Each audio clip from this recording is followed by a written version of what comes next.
Bueno, los invitamos a que nos sigan en las redes sociales. Ahorita que estamos de regreso ya tenemos preguntas de ustedes, las cuales ya mi equipo y un servidor les estamos respondiendo. Les doy nuevamente el teléfono de WhatsApp 33 40 63 33 82. Y ahora les recuerdo la pregunta del día. Ahora, la pregunta del día. ¿Cuántos tipos de visas de no migrante existen? Les recuerdo la importancia de esto. Se van a sorprender al final del programa cuando les dé la respuesta. Este programa es para compartirte conocimiento, para que tú puedas aprovechar todas las visas que existen. Te recuerdo, ¿cuántos tipos de visa de no migrante existen? Respóndenos, por favor. Bueno, sabemos la problemática que tienen todos los empresarios. Al creer que el ir a hacer negocios a los Estados Unidos es muy difícil. Yo no les digo que sea fácil, pero si tienes a la persona indicada, te podrá ayudar. Y qué mejor que estar de la mano de expertos, como los invitados que nosotros tenemos. El día de hoy contaremos con la presencia de alguien que te sorprenderá todo lo que te va a transmitir. A continuación, el invitado de hoy. Bueno, tengo hoy el honor de presentar a un gran ser humano, a una persona que ha luchado y que hoy tiene el sueño americano en sus manos. Él es un experto fiscal en México, Estados Unidos. Él es abogado en México por la Libre de Derecho y colabora en la firma internacional Freeman Law de Dallas, Texas. ¿Quién es él? Nuestro amigo, nuestro aliado estratégico, Fernando Juárez. Fernando, bienvenido, un honor, de veras me da muchísimo gusto que hayas aceptado la invitación. Y mira, el auditorio está, pero más que expectante de escuchar todo el conocimiento que hoy les vas a compartir, Fernando. Adelante, Fernando. Muchísimas gracias, ingeniero Francisco Castellanos. Muchísimas gracias por la invitación y obviamente es un placer estar aquí contigo, ¿no? Y con tu público. Les agradezco muchísimo estos minutos y espero que los comentarios que vamos a platicar el día de hoy sean de ayuda para todas aquellas personas que quieren precisamente desarrollar, expandir sus operaciones tal vez comerciales, pero incluyendo aquellas de inversión fuera de México. Y qué mejor, obviamente, ¿no? Que hacerlo a través de en un país tan tan grande como lo es Estados Unidos. Y bueno, evidentemente hay ciertas consideraciones que el día de hoy vamos a tocar. En específico, me voy a abocar a la materia o al tema fiscal, que es, yo creo, una de las dos partes más relevantes, aunado al tema de la migración. Cómo migrar a Estados Unidos es el primero, y segundo, y sumamente relevante, cómo pagar impuestos dentro de Estados Unidos. Y tal vez cuáles serían algunas consideraciones que se deben tomar en cuenta, ¿no? Entonces, el día de hoy voy a empezar, ¿no? Platicando acerca de cómo funciona el sistema de los Estados Unidos en términos generales y cuáles serían algunas de las consideraciones fiscales que se deben de tomar en cuenta. En primerísimo lugar, al igual que en México, pues todas las personas que tienen o derivan ingresos dentro de Estados Unidos tienen una obligación de contribuir al gasto público. En Estados Unidos, evidentemente, existen dos diferentes tipos de tratamientos, al igual que en México. Un tratamiento para aquellas personas morales y un tratamiento para aquellas que son personas físicas o individuos.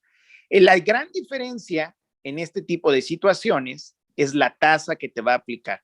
En el caso de personas que realizan inversiones de manera directa, ¿no? Por ejemplo, alguien que decide voy a invertir en un bien inmueble que se encuentra en Estados Unidos y rentarlo, esas rentas pudieran ser sujetas hasta una tasa máxima del 37%, porque esa persona evidentemente, ¿no?, va a obtener rentas de manera directa.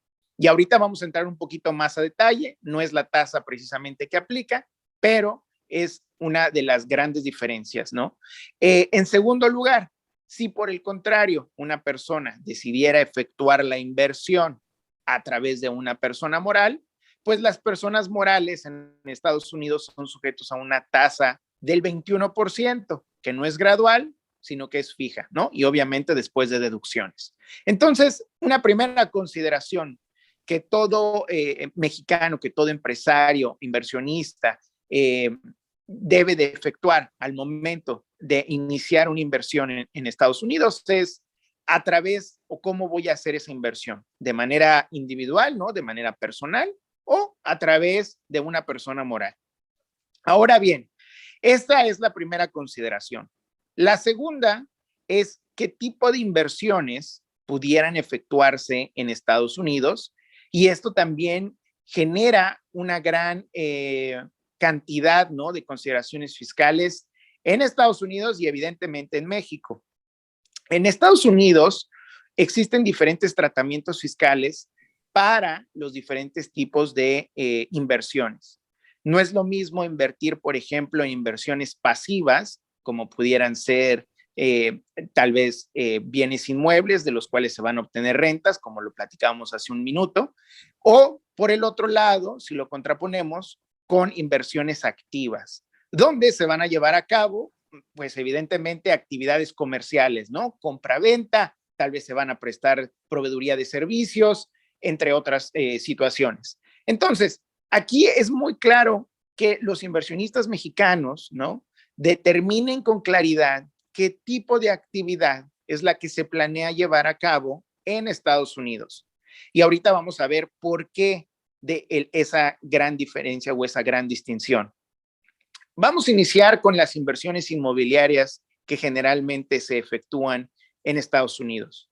Muchos de nuestros clientes, evidentemente, ¿no?, en un ánimo de tener fuentes adicionales de ingresos y buscando oportunidades de expansión en mercados internacionales, pues miran hacia Estados Unidos como un mercado que obviamente es muy cercano a México y evidentemente tiene un sistema legal que provee certeza jurídica para todo tipo de inversiones. En el caso de las inversiones inmobiliarias, generalmente los inversionistas mexicanos pues los ven como una especie de seguro, ¿no?, en contra de crisis económicas, etcétera. Y una inversión inmobiliaria dentro de Estados Unidos generalmente tiende a un buen rendimiento, ¿no?, financiero. Ahora bien, el primer tema que ya platicábamos era si invertía de manera directa o si invertía a través de una persona, ¿no?, moral. Y la pregunta obviamente también será, ¿no?, ya una vez que estamos viendo que van a obtener rentas pasivas, como puede ser, ¿no?, al rentar ese bien inmueble que van a comprar, pues bueno, ¿cuál va a ser el tratamiento específico? Vamos a platicar en términos claros y con un ejemplo, porque yo creo que esa es la manera más fácil de entender las cosas. Supongamos que un inversionista mexicano quiere invertir en un condominio en Miami o tal vez alguna propiedad, ¿no?, en el gran estado de Texas. Pues evidentemente vamos a iniciar con el primer escenario. Si ellos hicieran una inversión de manera personal en Estados Unidos, generalmente lo que va a suceder es que al momento de efectuar esa inversión en la compra del bien inmueble, pues no va a haber mucha problemática. Los dineros se envían a Estados Unidos, evidentemente ese dinero que se está enviando a Estados Unidos no va a representar un ingreso, porque es dinero, ¿no?, que no fue obtenido dentro de Estados Unidos y no tiene fuente de riqueza ahí. Entonces, hasta ese primer momento en la compra no hay absolutamente ninguna implicación fiscal. No obstante, las consecuencias fiscales se empiezan a generar en el mediano y en el largo plazo. En el mediano plazo, obviamente, si se renta la propiedad.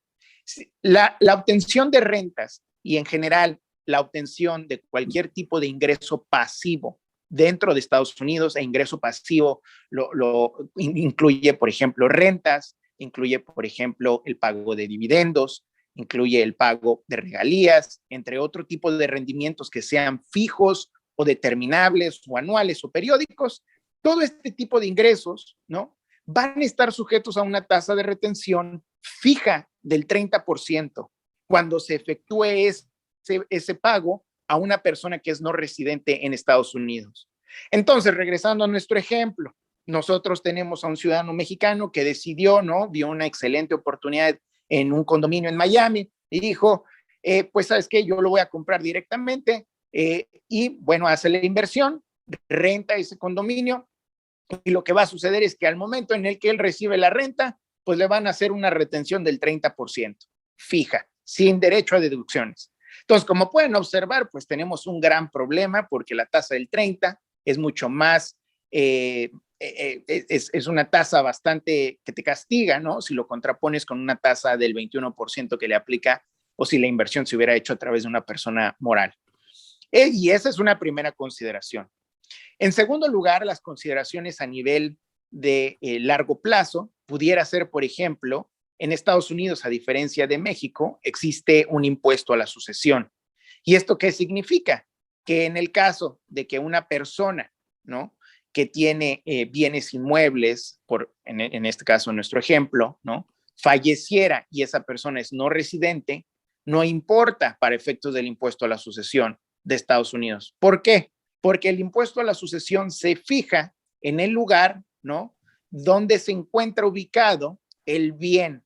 Entonces, si nosotros tenemos un condominio dentro de Estados Unidos, como lo es Miami, ¿no?, entonces una persona no residente que tiene su inversión en Estados Unidos, no obstante que ese dinero con el cual se compró el bien, pues se generó en México, probablemente, no importa para efectos del impuesto a la sucesión.